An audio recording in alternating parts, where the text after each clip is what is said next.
2500 crores to 2700 crores budget ಇದ್ದ film direct Netflix ಒಳಗೆ ಬಂದಿತ್ತು. ಅಕಸ್ಮಾತ್ ಇದೇ ಏನ್ರಿ ಥಿಯೇಟ್ರ್ ಒಳಗೆ ಬಂದಿತ್ತಪ್ಪ ಅಂತಂದ್ರೆ ಇದು ಒಟ್ಟು ಹಿಟ್ ಅನ್ನೋಕ್ಕೆ ನಾವು ಅದ್ರ ಬಜೆಟ್ ರಿಕವರ್ ಮಾಡ್ತಿದ್ದಿಲ್ಲ.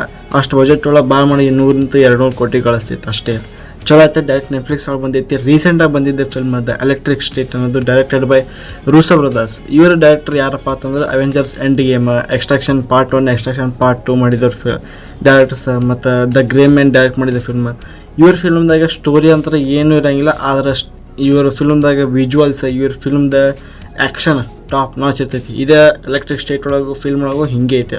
ಸ್ಟೋರಿ ಭಾಳ ಹೊಲಸೈತಿ. ಏನಪ್ಪ ಅಂತಂದ್ರೆ ಹ್ಯೂಮನ್ ಬೀಯಿಂಗ್ಸ ಮತ್ತು ರೋಬೋಟ್ಸ್ ಇಬ್ಬರು ನಡು ರಿಲೇಷನ್ ತೋರ್ಸ್ಯಾರ, ಇಮೋಷನ್ ಒಟ್ಟು ಕನೆಕ್ಟ್ ಆಗಲ್ಲ ನನಗಂತೂ ಪರ್ಸನಲಿ ಒಟ್ಟು ಕನೆಕ್ಟ್ ಆಗಿಲ್ಲ ರೋಬೋಟ್ ಹ್ಯೂಮನ್ಸ್. ಆದರೆ ವಿಜುವಲ್ಸ್ ನೋಡೋಕೆ ಸ್ಟನ್ನಿಂಗ್ ಅದಾವೆ, ಮಾನಸಿಕ ಅದಾವೆ visuals. So one time watch ಹತ್ತಿ ಹೇಳಂಗಿಲ್ಲ, ಮನಸ್ಸು ಬಂದಾಗ ನೋಡ್ಬೋದು. OTT-ದಾಗ ಐತಿ, ಮನಸ್ಸು ಬರ್ಲಿಕ್ಕಂದ್ರೆ ಬೇರೆ ಯಾವ್ದಾದ್ರು ಫಿಲ್ಮ್ ನೋಡ್ಬೋದು.